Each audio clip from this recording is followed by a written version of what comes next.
Dear students, आज हम chapter start करने जा रहे हैं surface chemistry. What is surface chemistry? It is branch of chemistry which deals with study of nature of surface and phenomenon occurs at surface. ऐसे हम एक phenomenon study करने जा रहे हैं, adsorption.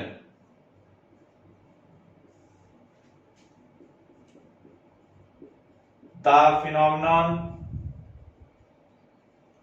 of retaining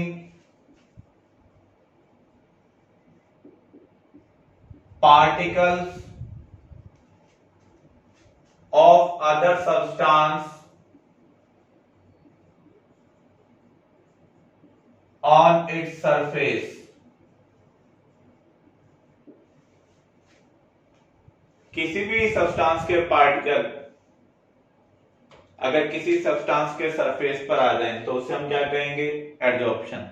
for example, इस board के ऊपर मैं मार्कर से राइट कर रहा हूं, तो जो मार्कर का मटेरियल है वो सिर्फ सरफेस पर स्टिक हो रहा है, सरफेस पर रिटेन हो रहा है, इस बोर्ड के अंदर नहीं जा रहा। तो ये किसको रिप्रेजेंट कर रहा है? Adsorption. Another example, charcoal used in gas mask to absorb poisonous gases like ammonia, carbon monoxide, phosgene। जब भी हम ये देखते हैं कि कोई मटेरियल किसी पार्टिकुलर सब्सटेंस को एब्जॉर्ब कर रहा है, तो वहां पर पार्टिकल सिर्फ सरफेस पर स्टिक होंगे, बॉडी के अंदर नहीं जाएंगे।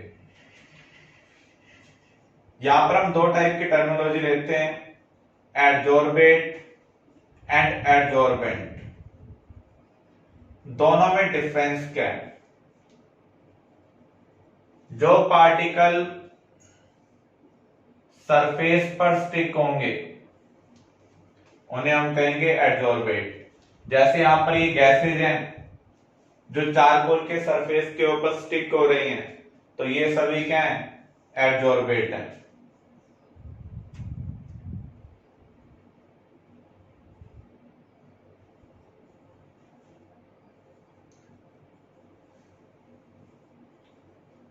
एडजॉर्बेंट क्या होगा?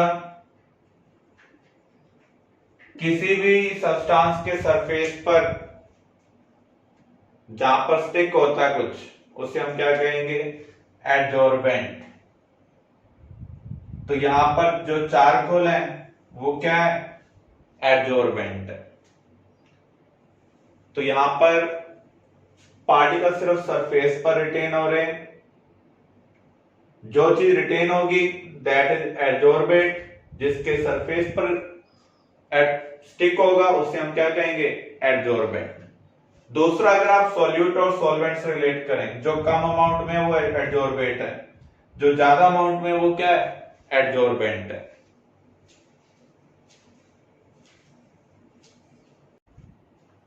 अब एडजॉर्प्शन होता क्यों है, हम इसको अंडरस्टैंड करते हैं। Mechanism of adsorption. किसी भी सॉलिड या लिक्विड के सरफेस पर पार्टिकल प्रेजेंट होते हैं और उसकी बॉडी के अंदर भी पार्टिकल प्रेजेंट होते हैं। जो पार्टिकल बॉडी के अंदर है उन्हें हम कहेंगे बल्क पार्टिकल्स, और जो सरफेस पर है उन्हें हम कहेंगे सरफेस पार्टिकल्स। अब देखिए, जो बल्क पार्टिकल है उसको सराउंडिंग पार्टिकल जब अट्रैक्ट करेंगे तो सिमेट्रिकल यहां पर अट्रैक्शन हो रहा है एक तरीके से, जितना अट्रैक्शन इधर से हो रहा है उतना अट्रैक्शन इधर हो रहा है, तो इसका जो रिजल्टेंट होगा वो क्या होगा? जीरो होगा। इसका मीनिंग जो बल्क पार्टिकल्स हैं उनके जो फोर्सेज हैं वो कौन से हैं? बैलेंस फोर्सेज, क्योंकि उनका रिजल्टेंट क्या है? जीरो। अगर हम सरफेस पार्टिकल को देखें, जैसे ये सरफेस पार्टिकल है, इसको इधर से अट्रैक्ट कर रहे हैं, इधर से अट्रैक्ट कर रहे हैं, इधर से अट्रैक्ट कर रहे हैं, क्या इसका रिजल्टेंट जीरो हो सकता है? तो जो सरफेस पार्टिकल हैं उनके जो फोर्सेज हैं वो क्या हैं? अनबैलेंस्ड फोर्सेज हैं। अपने फोर्सेस को बैलेंस करने के लिए सरफेस पार्टिकल्स सराउंडिंग पार्टिकल्स को अट्रैक्ट करते हैं और बाइंड करते हैं, जिसकी वजह से एडजॉर्प्शन होता है। This is mechanism of adsorption. कौन से फोर्सेस रिस्पॉन्सिबल हैं? Unbalanced forces of surface particle responsible for adsorption.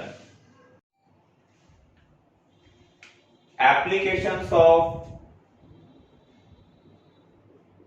Adsorption. Daily life में हम बहुत सारी जगह एडजॉर्प्शन का यूज करते हैं। For example,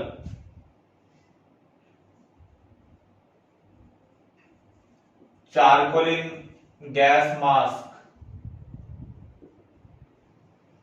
adsorb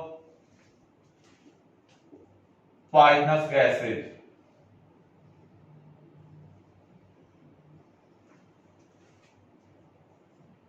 Bon charcoal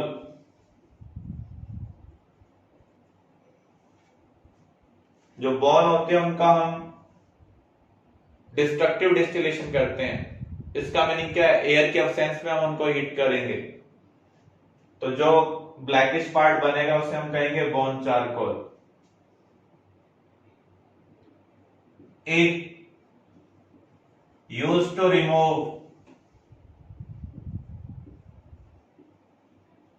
colored matter from sugar solution by adsorption। जो केन शुगर जूस है वो कलर्ड है, लेकिन जो हम शुगर यूज करते हैं वो व्हाइट कलर की होती है। तो यहां पर हम बोन चारकोल को एज एडजॉर्बेंट यूज कर रहे हैं, जो कलरिंग मैटर को क्या करेगा? एडजॉर्ब करेगा।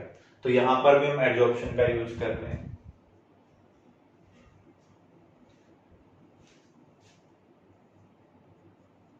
सल्फाइड और particles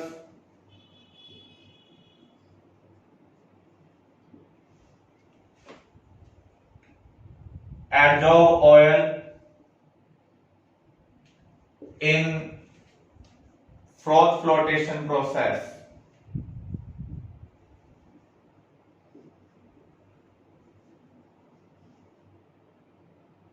by adsorption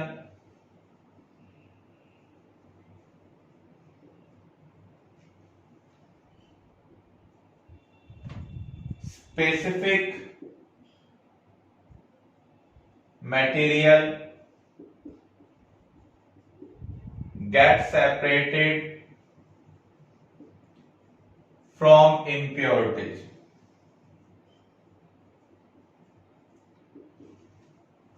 froth flotation process में जो सल्फाइड और पार्टिकल्स हैं वो ऑयल को एडजॉर्ब करते हैं, इसलिए क्योंकि वो स्पेसिफिक मटेरियल को एडजॉर्ब कर रहे हैं तो इम्प्योरिटीज से वो इजीली सेपरेट हो पा रहे हैं। Silica jail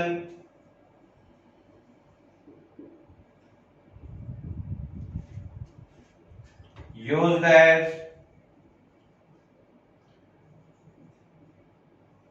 dehumidifier as it remove moisture by adsorption। हम मार्केट से कुछ भी न्यू आइटम परचेज करके लाएं तो आपको उसके अंदर एक छोटा सा पैकेट मिलेगा जिसमें व्हाइट कलर्स की बॉल्स होती हैं, स्मॉल साइज की। एक्चुअल में वो सिलिका जेल है, वो मॉइस्चर को एब्जॉर्ब करती रहती है। जब मॉइस्चर का लेवल कम रहेगा तो जो प्रोडक्ट है उसकी शाइन मेंटेन रहेगी, उसके ऊपर डस्ट कम से कम स्टिक होगी। अगर उसका शाइनी सरफेस आपको नहीं मिलेगा तो आप परचेज नहीं करेंगे। तो वहां पर हम सिलिका जेल को मॉइस्चर को एब्जॉर्ब करने के लिए यूज कर रहे हैं। इवन मेडिसिन के केस में भी हम इसका यूज करते हैं ह्यूमिडिटी को कम करने के लिए। कुछ मेडिसिन ह्यूमिडिटी की वजह से खराब हो सकते हैं, तो वहां पर हम सिलिका जेल का पैकेट रख देते हैं, वो मॉइस्चर को कंट्रोल में रखता है, जिससे मेडिसिन सेफ रहती है। तो ये कुछ एप्लीकेशंस हमने कवर किए हैं जहां पर एडजॉर्प्शन का यूज हो रहा है।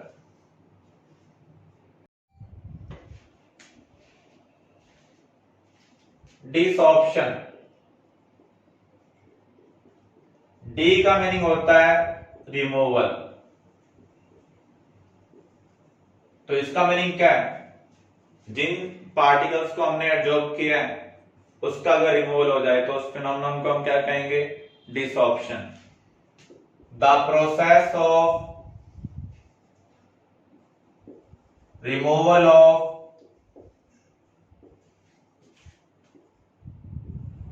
adsorbed particles from surface।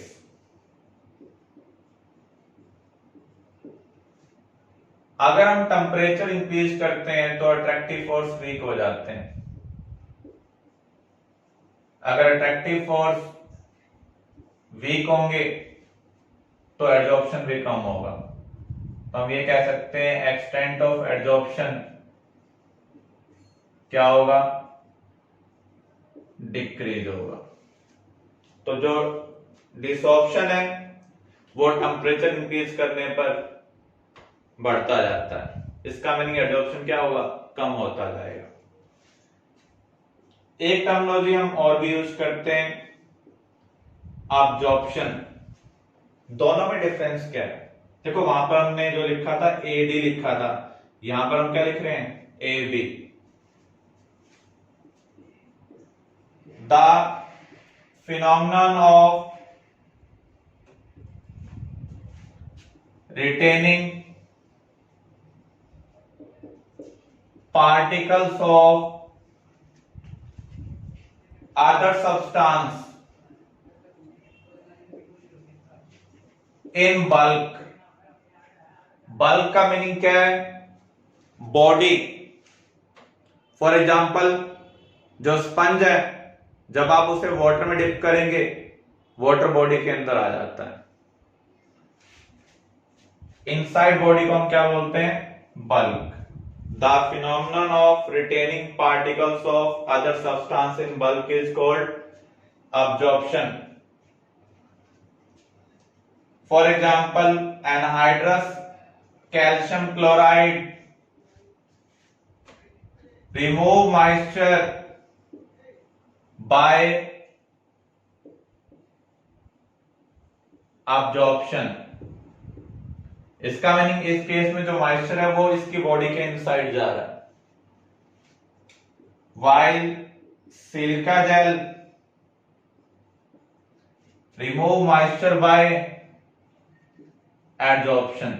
Adsorption में पार्टिकल्स सरफेस के ऊपर स्टिक होते हैं, अब्जॉर्प्शन में पार्टिकल्स बॉडी के इनसाइड जाएंगे। जहां पर पोर साइज बड़ा होगा, पार्टिकल्स के बीच में गैप ज्यादा होगा, वहां पर क्या होगा? अब्जॉर्प्शन होगा। Sorption, both absorption as well as absorption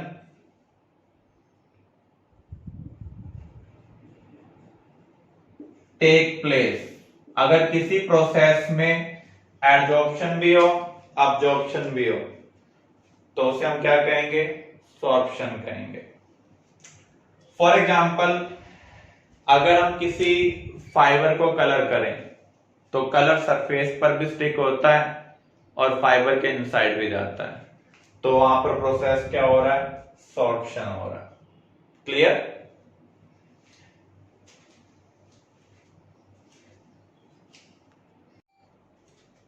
What is the difference between adsorption and absorption?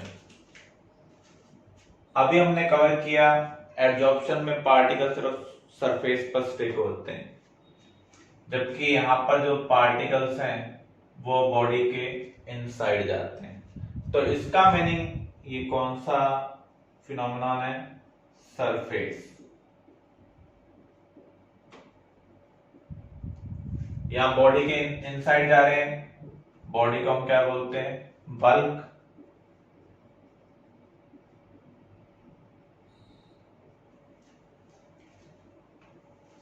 तो ये बेसिक डिफरेंस है इन दोनों के अंदर। जो एडजॉर्प्शन है वो फास्ट होगा इन बिगनिंग,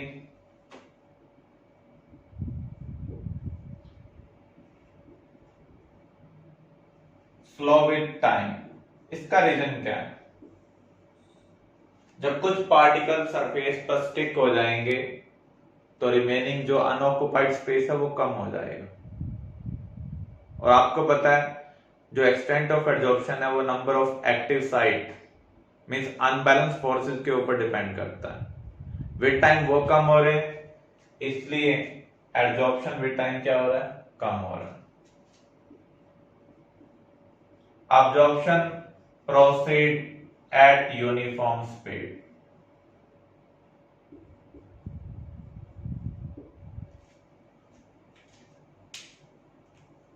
ये बॉडी कंप्लीट यहां पर हम देख रहे हैं, जितना ज्यादा स्पेस प्रेजेंट होगा सरफेस से तो उतना ही सरफेस है हर टाइम, उतने पार्टिकल हर टाइम एंटर कर सकते हैं, इसलिए ये यूनिफॉर्म स्पीड से प्रोसीड करता है। Clear?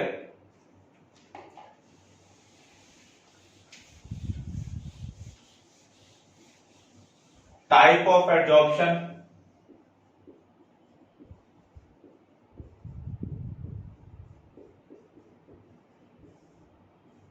Physical adsorption and chemical adsorption.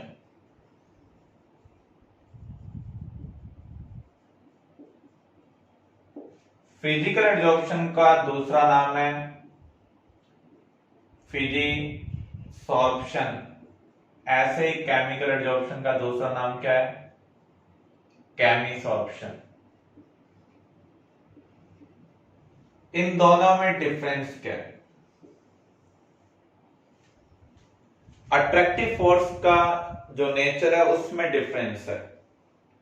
यहां पर जो एडजॉर्बेट और एडजॉर्बेंट है वो किससे स्टिक हो रहे हैं? फिजिकल फोर्स से, वंडरवाल फोर्सेस से, इसलिए उसे हम क्या कहेंगे? Physical adsorption. केमिकल एडजॉर्प्शन में जो पार्टिकल्स हैं एडजॉर्बेट और एडजॉर्बेंट है वो किसके हेल्प से स्टिक हो रहे हैं? केमिकल बॉन्ड की हेल्प से, इसलिए हम इसे क्या बोल रहे हैं? केमिसॉर्प्शन। तो यहां पर हम ये कह सकते हैं adsorbate and adsorbent bind by physical forces. Physical forces का मीनिंग है वंडरवाल फोर्सेज।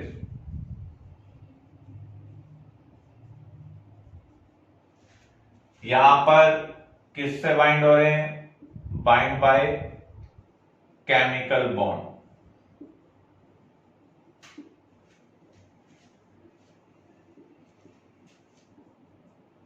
वंडरवाल फोर्सेस को बनाने के लिए कोई स्पेसिफिक कंडीशन नहीं होती है, कोई भी वंडरवाल फोर्सेस बना सकता है। इसलिए ये जो एडजॉर्प्शन है ये क्या है? Non specific in nature.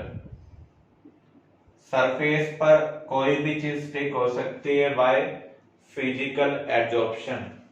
अब केमिकल बॉन्ड तो पार्टिकुलर सब्सटेंस के बीच में ही बनता है, सभी एडजॉर्बेट केमिकल बॉन्ड नहीं बना पाएंगे, इसलिए इसका नेचर क्या है? Specific nature. क्लियर है? यहां पर वंडरवाल फोर्सेस किसी भी मटेरियल के बीच में हो सकते हैं, इसलिए नॉन स्पेसिफिक है। केमिकल बॉन्ड स्पेसिफिक मटेरियल के बीच में ही होंगे, इसलिए इसका नेचर क्या है? Specific nature.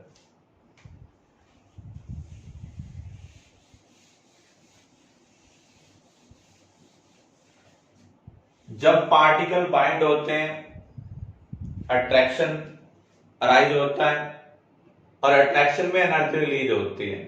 तो यहां पर जो एंथैल्पी ऑफ एब्जॉर्प्शन होगा वो क्या होगा, नेगेटिव होगा, लेकिन इसकी वैल्यू लो होगी। इसका रीजन क्या है, जो वंडर वाल फोर्स है वो वीक फोर्सेज है। केमिकल एब्जॉर्प्शन में भी अट्रैक्शन डेवलप हो रहा है, तो यहां पर भी एंथैल्पी ऑफ एब्जॉर्प्शन नेगेटिव होगी, लेकिन इसका जो मैग्नीट्यूड है इसके कंपैरिजन में हाई होगा, क्योंकि केमिकल बॉन्ड क्या है, स्ट्रॉन्गर बॉन्ड है। Physical absorption multilayered under high pressure. हमारे पास एक एडजॉर्बेंट है, इसके सरफेस पर एडजॉर्बेंट के पार्टिकल स्टिक हो रहे हैं बाय वंडर वाल फोर्सेस। अगर हम प्रेशर इंक्रीज करेंगे तो ज्यादा पार्टिकल अप्रोच करेंगे, एक लेयर और बन रही है। पहली लेयर और दूसरी लेयर के बीच में फोर्सेस कौन से हैं, वंडर वाल फोर्सेस हैं। तो फिजिकल एब्जॉर्प्शन क्या होगा, मल्टी लेयर्ड होगा under high pressure. Chemical absorption monolayered होगा। इसका रीजन क्या है, ए और बी ने आपस में केमिकल बॉन्ड बना लिया, तो बी और बी आपस में केमिकल बॉन्ड नहीं बना सकते। यानी जो फर्स्ट लेयर बन रही है वो केमिकल एब्जॉर्प्शन की वजह से बनेगी, उसके बाद की जो लेयर होगी वो केमिकल एब्जॉर्प्शन की वजह से नहीं होगी, क्योंकि उनके बीच में केमिकल बॉन्ड नहीं बन सकता। अगर बनता तो पहले ही बन जाता। तो यहां पर जो सेकंड लेयर बनेगी वो किसकी वजह से बनेगी, फिजिकल एब्जॉर्प्शन की वजह से।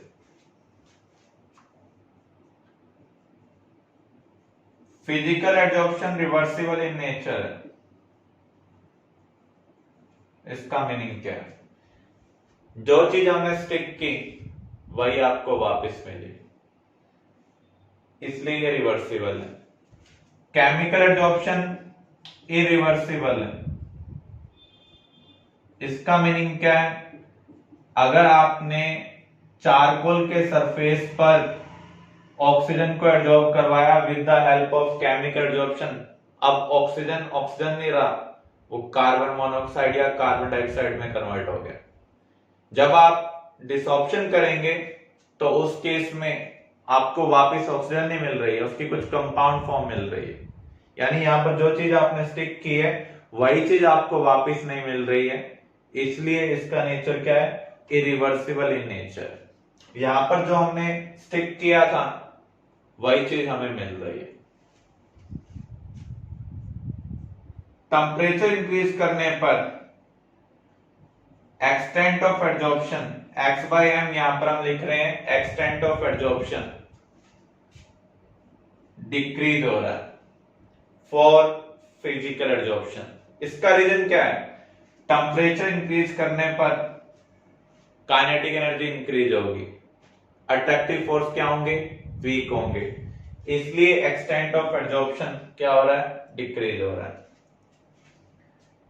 केमिकल एब्जॉर्प्शन में अगर हम टेम्परेचर इंक्रीज करते हैं पहले एक्सटेंट ऑफ एब्जॉर्प्शन इंक्रीज होता है। इसका क्या रीजन है, टेम्परेचर इंक्रीज हमें जो एनर्जी प्रोवाइड करेगा वो एक्टिवेशन एनर्जी को कम करेगा, और आपको पता है केमिकल बॉन्ड को बनाने के लिए कौन सी एनर्जी चाहिए होती है, एक्टिवेशन एनर्जी।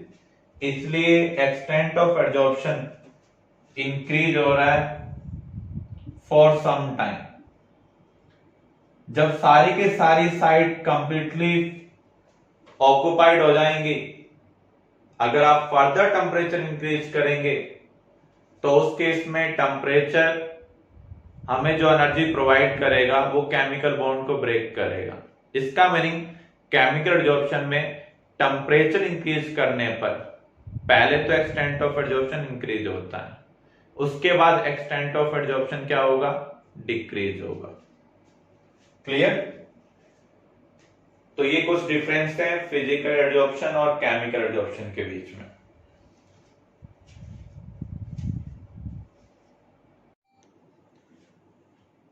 नेक्स्ट टॉपिक हम करने जा रहे हैं एडजॉर्प्शन आइसोथर्म। आइसो का मीनिंग क्या है? कांस्टेंट। थर्म यहां पर टेम्परेचर से रिलेटेड है। तो ये ग्राफ है between extent of adsorption and pressure at constant temperature. X यहां पर रिप्रेजेंट करता है amount of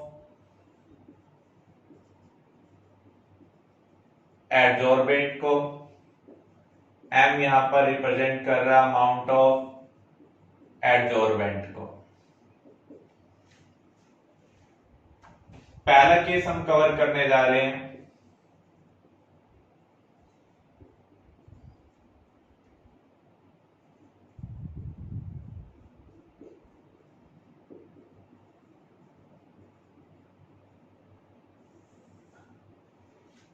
Freundlich adsorption isotherm, applicable for monolayered physical adsorption.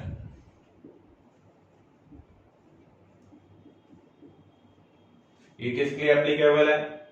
For monolayered physical adsorption. तो यहां पर हम एक ग्राफ बना रहे हैं। एक्स एक्सिस के अलोंग हमने प्रेशर लिया है और वाई एक्सिस के अलोंग हमने लिया एक्सटेंट ऑफ एडजॉर्प्शन। हमें ग्राफ इस टाइप का मिल रहा है।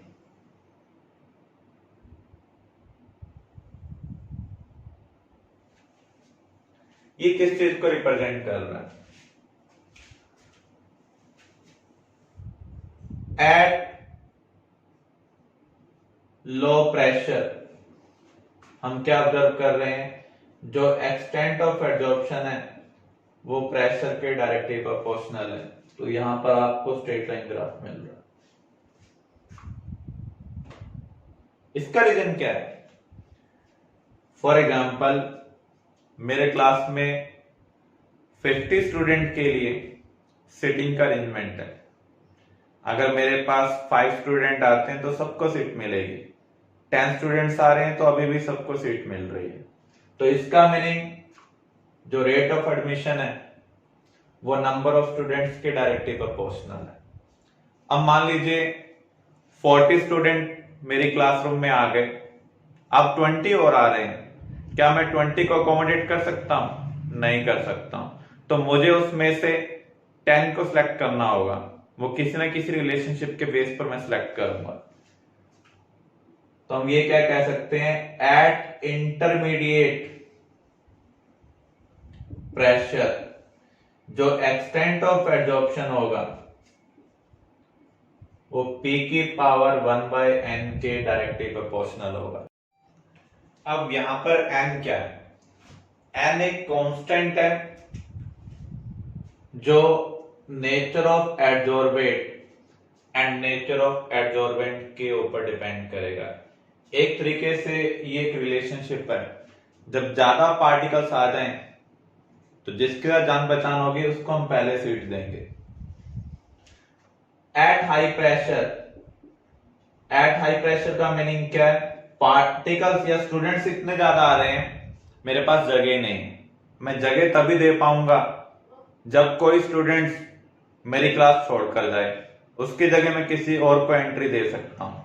तो ऐसे केस में जो एक्सटेंट ऑफ एडजॉर्प्शन होगा वो प्रेशर से क्या होगा? इंडिपेंडेंट होगा। जगह बनेगी तो जगह मिलेगी, अदरवाइज जगह नहीं मिलेगी। तो ये जो पोर्शन है ये लो प्रेशर सिचुएशन को बता रहा है। और ये जो सिचुएशन है ये हाई प्रेशर सिचुएशन को बता रहा है। तो यहां पर आप देख रहे हैं एक्सटेंट ऑफ एब्जॉर्प्शन क्या हो गया है, कांस्टेंट हो गया है, मींस 100% साइड क्या हो गई है, ऑक्युपाइड हो गई है। इसके कॉरेस्पॉन्डिंग जो प्रेशर होगा उसे हम क्या कहेंगे, सैचुरेशन प्रेशर। इसके बाद प्रेशर का कोई रोल नहीं है एक्सटेंट ऑफ एब्जॉर्प्शन में। जो ये आइसोथर्म है ये किसके लिए एप्लीकेबल है, इंटरमीडिएट प्रेशर रेंज के लिए। तो यहां पर अगर हम इसके ऊपर लॉग अप्लाई करते हैं, log x by m proportionality, पहले तो हम इसका प्रोपोर्शनलिटी का सिंबल हटा लेते हैं तो एक कांस्टेंट आएगा। अब हम बोथ साइड लॉग अप्लाई करते हैं, log x by m equal to log k plus log p power 1 by n। Further solve करते हैं तो आपको ये इक्वेशन मिल रही है for physical absorption in intermediate pressure range. और ये किसके लिए एप्लीकेबल है, मोनोलेड के लिए एप्लीकेबल है। अब हम इसके लिए ग्राफ बनाते हैं, extent of absorption versus pressure. अगर आप देखें log x by m log p के क्या है, डायरेक्टली प्रोपोर्शनल है, और डायरेक्टली प्रोपोर्शनल ग्राफ क्या होंगे, स्ट्रेट लाइन ग्राफ होंगे।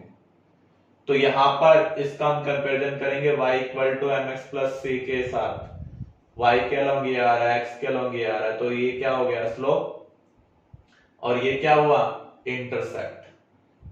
तो यहां पर हम अज्यूम कर लेते हैं ये इंटरसेप्ट है log k। तो यहां पर n एक पॉजिटिव वैल्यू है तो 1 by n भी क्या होगा, पॉजिटिव। जब स्लोप पॉजिटिव होता है तो लाइन कैसे आती है, अपवर्ड आती है। अगर स्लोप पॉजिटिव होगा तो लाइन क्या होगी, अपवर्ड होगी। तो इसके अकॉर्डिंग हम ये ग्राफ बना सकते हैं। इसके ऊपर कुछ क्वेश्चन और भी आ सकते हैं, जैसे मैं इसी ग्राफ को मॉडिफाई कर दूं,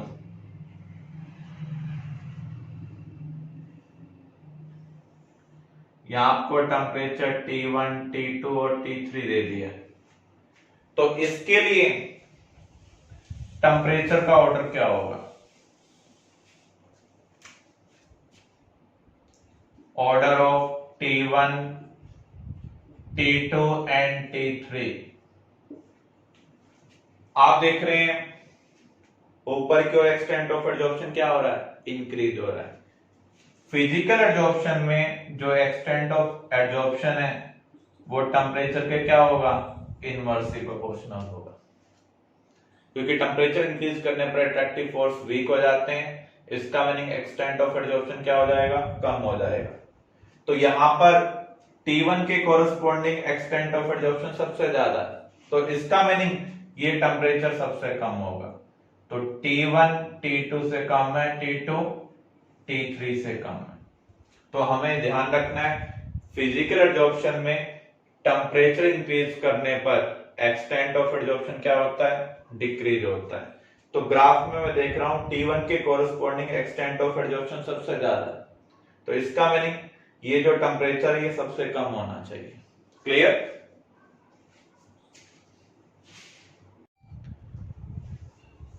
अब हम एक न्यूमेरिकल कवर करने जा रहे हैं। In an adsorption experiment, graph between log x by m versus log p found to be linear with angle 45 degree and intercept to log x by m axis is 0.3010. Determine mass of gas adsorbed per gram of charcoal under 0.5 atmosphere.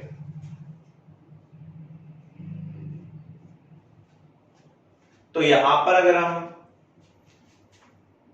Equation को consider करें, equation हमने क्या अभी निकाली थी, log x by m equal to log k plus 1 by n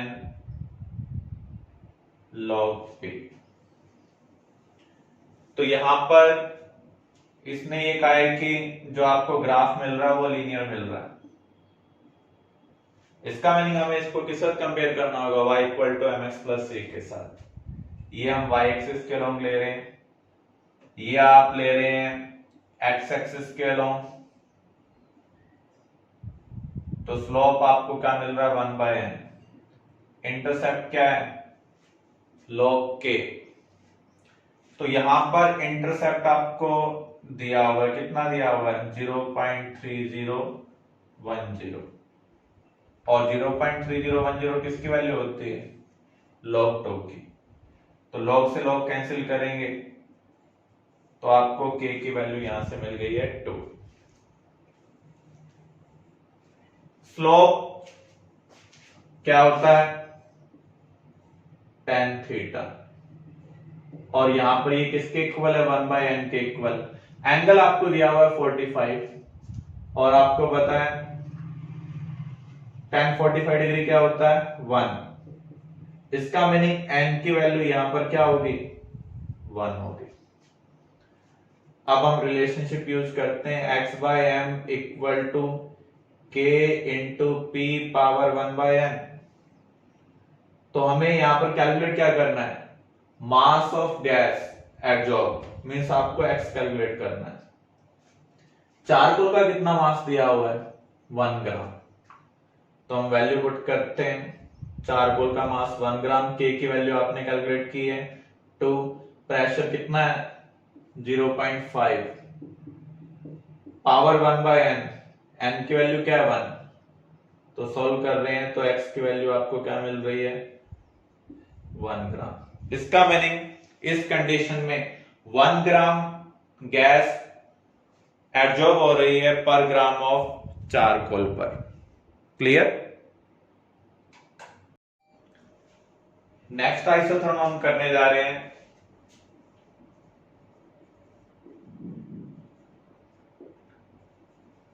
लैंगम्यूर adsorption isotherm. ये किसके लिए एप्लीकेबल है फॉर केमिकल एडजॉर्प्शन।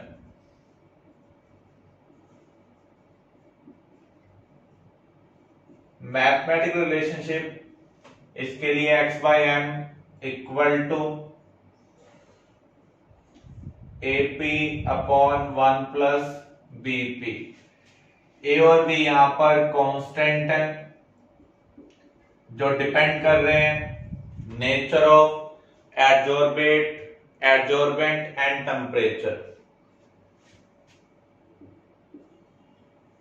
तो यहां पर अगर हम हाई प्रेशर लेंगे तो उस केस में 1 प्लस BP किसके इक्वल होगा BP के इक्वल होगा। इसका मीनिंग हम ऊपर वाली इक्वेशन को लिख सकते हैं AP अपॉन BP। P से P क्या हो जाएगा कैंसिल, तो आपको एक्सटेंट ऑफ एडजॉर्प्शन क्या मिल रहा है कांस्टेंट मिल रहा है। इसका मीनिंग जो केमिकल एडजॉर्प्शन है अंडर हाई प्रेशर वो क्या हो जाएगा कांस्टेंट हो जाएगा, प्रेशर से क्या हो जाएगा इंडिपेंडेंट हो जाएगा। जैसा हमने मोनोलेड में पढ़ा था हाई प्रेशर पर फिजिकल एडजॉर्प्शन भी प्रेशर से क्या है इंडिपेंडेंट है, केमिकल एडजॉर्प्शन भी क्या होगा इंडिपेंडेंट होगा। क्लियर।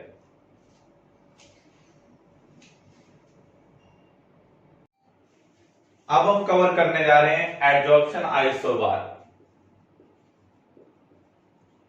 आइसोबार में क्या चीज कांस्टेंट होगी, बार किसकी यूनिट है प्रेशर की यूनिट, तो यहां पर प्रेशर कांस्टेंट है। तो ये क्या है graph between extent of adsorption versus temperature at constant pressure.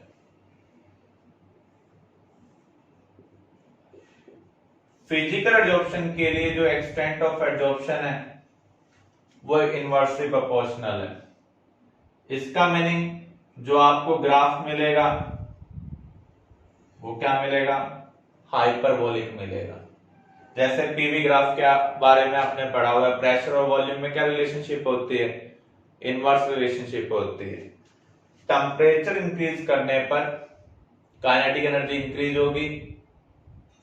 Attractive forces between particles means van der Waals forces यहां पर डिक्रीज होंगे, इसलिए extent of absorption with in increase in temperature क्या हो रहा है, डिक्रीज हो रहा है फॉर फिजिकल एब्जॉर्प्शन।